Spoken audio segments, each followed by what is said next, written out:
Hello everyone, मैं रजनी सिन्हा, स्वागत है आपका मेरे चैनल पर। और आज का हमारा टॉपिक और भी इंटरेस्टिंग है, respiration in animals. We are the animals. और आज हमें पढ़ना है हमारे बारे में, है ना, हमारे बारे में पढ़ना है और एनिमल्स के बारे में पढ़ना है कि हम लोग वही रेस्पिरेशन कैसे करते हैं। लास्ट क्लास में हमने देखा है कि रेस्पिरेशन क्या है। रेस्पिरेशन है intake of O2 and then it utilize to break down the glucose and release energy in the form of ATP, and then waste product CO2 is formed and CO2 exit out from our nose, है ना, as a waste। तो ये जो पूरा process है इसको हम लोग रेस्पिरेशन कहते हैं। हमने बिल्कुल लास्ट क्लास में देख लिया इसे। तो आज हम लोग स्टार्ट करते हैं रेस्पिरेशन इन एनिमल्स। बहुत सारे एनिमल्स हैं और जब बहुत सारे एनिमल्स हैं तो रेस्पिरेटरी ऑर्गन जो होता है वो भी बहुत सारे एनिमल्स में डिफरेंट होता है। तो पहले हम लोग ये जानेंगे कि कौन कौन सा रेस्पिरेटरी ऑर्गन किस किस एनिमल में रेस्पिरेशन का प्रोसेस करता है। ठीक है, तो रेस्पिरेटरी ऑर्गन्स कौन कौन से हैं।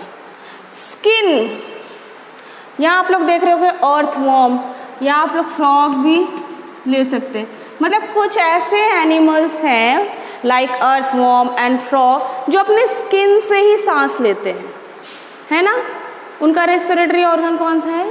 स्किन है। स्किन पे ही प्रेजेंट होते हैं और वो क्या करते हैं, वहीं से O2 को इनहेल करते हैं एंड एक्सहेल करते हैं CO2।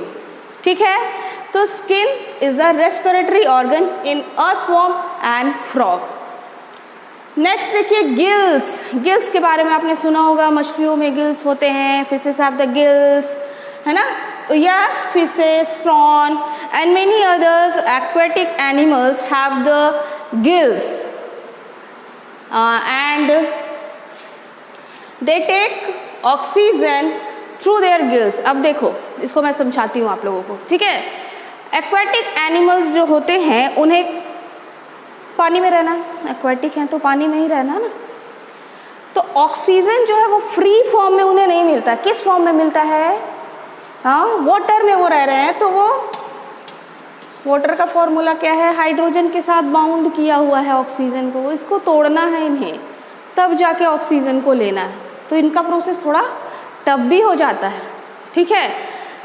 In comparison of terrestrial animals को क्या है, एडवांटेज है कि वो आराम से फ्री फॉर्म का ऑक्सीजन को सांस ले रहे हैं, जबकि एक्वेटिक एनिमल्स के लिए ये डिसएडवांटेज है कि ये क्या करते हैं, पानी में घुले हुए ऑक्सीजन को लेते हैं। इसके लिए इनका एक प्रोसेस होता है। ये सबसे पहले आप लोग मछलियों को देखते होंगे, वो हमेशा मुंह खोलती रहती है। कभी ध्यान दियो, एक्वेरियम वगैरह में आप लोग देखोगे तो ऐसा करके हमेशा मुंह खोलती रहती है। फिशेस खोलती है ना, क्या करती है वो मुंह खोल के? वो मुंह खोल के पानी को अपने अंदर मुंह में भरती हैं, ठीक है।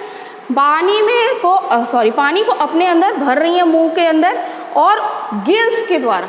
अंदर रेस्पिरेटरी ऑर्गन है क्या? गिल्स। गिल्स क्या कर रहा है, उस पानी में से ऑक्सीजन को अब्जॉर्ब कर लेता है, ठीक है। अब्जॉर्ब करके फिर अपना एनर्जी प्रोडक्शन में यूज़ कर लेता है और फिर वैसे ही CO2 एक्सहेल हो जाता है, ठीक है। तो मोस्टली एक्वेटिक एनिमल्स में क्या पाए जाते हैं? गिल्स पाए जाते हैं, ठीक है। थर्ड देखिए आप लोग, स्पाइरेकल्स एंड ट्रैकिया, ठीक है। Grasshopper, cockroach, house fly, mosquito, इन सारे एनिमल्स में रेस्पिरेटरी ऑर्गन क्या है? स्पाइरेकल्स है। गोल गोल ट्यूब लाइक स्ट्रक्चर होता है, ठीक है। और ये ट्रैकिया, ये दोनों मिलकर के क्या करते हैं? रेस्पिरेशन का प्रोसेस को कंप्लीट करते हैं grasshopper, cockroach, house fly, mosquito में, ठीक है। तो ये एक ट्यूब लाइक स्ट्रक्चर है और वो स्पाइरल फॉर्म में होता है, इसलिए स्पाइरिकल्स उसको नाम दिया गया है, ठीक है। अब आओ फोर्थ, बहुत इंपॉर्टेंट, लंग्स। हम में या और जीव जितने बच गए, human being, birds, lizard, dog, frog और जितने भी एनिमल्स बच गए ना, उन सब में रेस्पिरेटरी ऑर्गन कौन है? लंग्स है। हम लोग बचपन से ही पढ़ रहे हैं कि हम लोग का रेस्पिरेटरी ऑर्गन, हम लोग जब सांस ले रहे हैं तो ऑक्सीजन कहाँ जा रहा है? लंग्स में जा रहा है, ठीक है। तो ये जितने भी हायर ऑर्गेनिज्म है, हायर करने का अर्थ है मल्टी सेलुलर ऑर्गेनिज्म, बड़े बड़े ऑर्गेनिज्म है, उन सब में जो रेस्पिरेटरी ऑर्गन है वो कौन है? लंग्स, ठीक है। तो इस चैप्टर में हम लोग रेस्पिरेटरी सिस्टम इन मैन को डिटेल में देखेंगे। तो हम लोग मैन में लंग्स का स्ट्रक्चर भी क्या करेंगे?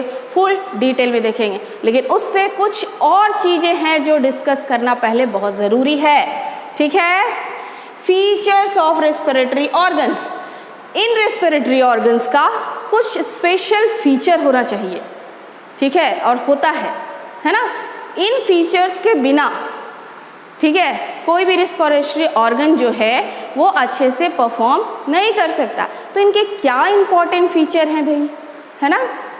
अब देखो, हम लोग सांस ले रहे हैं, ठीक है, हम लोग सांस ले रहे हैं, ऑक्सीजन को अंदर ले रहे हैं, लेकिन अल्टीमेटली उस ऑक्सीजन को कहाँ जाना है? जाना है सेल में, ठीक है। कहाँ जाना है? सेल में जाना है, जहाँ ग्लूकोज उसका वेट कर रहा है ना। वो ग्लूकोज को तोड़ेगा और फिर एटीपी फॉर्म करेगा। जाना कहाँ है? सेल में जाना है। इसका मतलब है कि हम लोग जब सांस ले रहे हैं, जब ऑक्सीजन को हम लोग ले रहे हैं अंदर, तो जो भी रेस्पिरेटरी ऑर्गन से वो गुजर रहा है, ठीक है, जिस भी और रेस्पिरेटरी ऑर्गन से वो गुजर रहा है और गुजरते हुए सेल तक पहुँचेगा, तो पहुँचेगा कैसे? रेस्पिरेटरी ऑर्गन से उसको अब्जॉर्ब किया जाएगा। किसको? ऑक्सीजन को। रेस्पिरेटरी ऑर्गन से उसको अब्जॉर्ब किया जाएगा, ठीक है। तो अब्जॉर्प्शन ज़्यादा से ज़्यादा हो सके, उसके लिए वो जो ऑर्गन है उसका सरफेस एरिया कैसा होना चाहिए? लार्ज होना चाहिए। याद करो, हम लोगों ने डाइजेशन में पढ़ा था कि स्मॉल इंटेस्टाइन जहाँ अब्जॉर्प्शन होता था वहाँ विलाई लाइक स्ट्रक्चर थे और वहाँ का भी अब्जॉर्प्शन एरिया क्या था?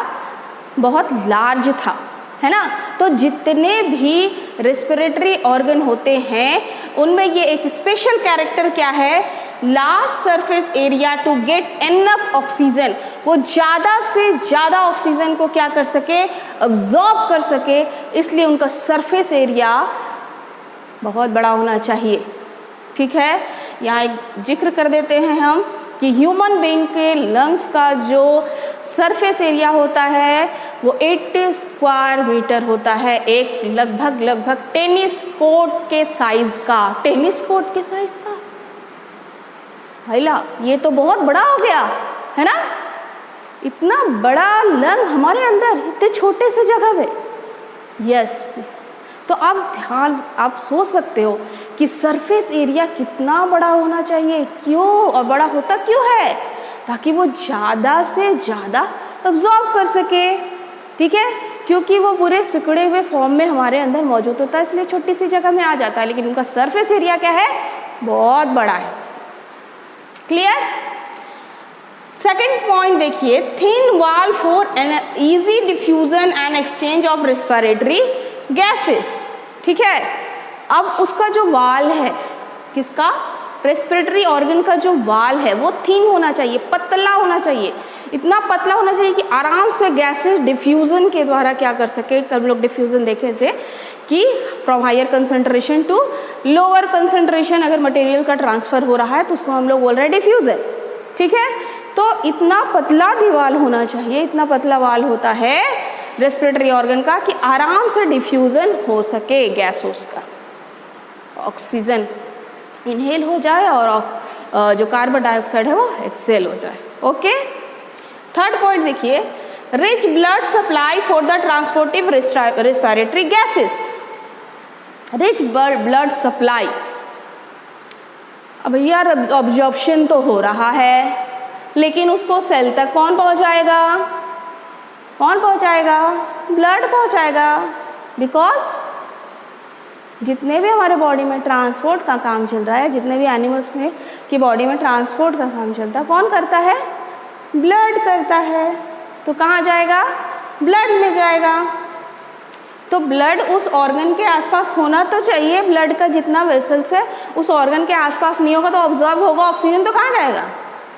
तो वहाँ क्या होना चाहिए, रिच ब्लड सप्लाई, मीन्स जो भी ऑर्गन से हम लोग सांस ले रहे हैं, जिस भी ऑर्गन से सांस को लिया जा रहा है, वहाँ पर ब्लड सप्लाई का एक बड़ा जाल होना चाहिए ताकि ज़्यादा से ज़्यादा ऑब्जॉर्प्शन हो ऑक्सीजन का और वो सीधे ब्लड में घुलते हुए कहाँ पहुँच जाए, कहाँ पहुँच जाए, सेल्स में पहुँच जाए। क्लियर। तो क्लियर है ये रेस्पिरेटरी ऑर्गन्स कैसे हैं, मतलब कौन कौन से हैं, कौन कौन से एनिमल्स में कौन कौन से पाए जाते हैं और इनका फीचर क्या होना चाहिए।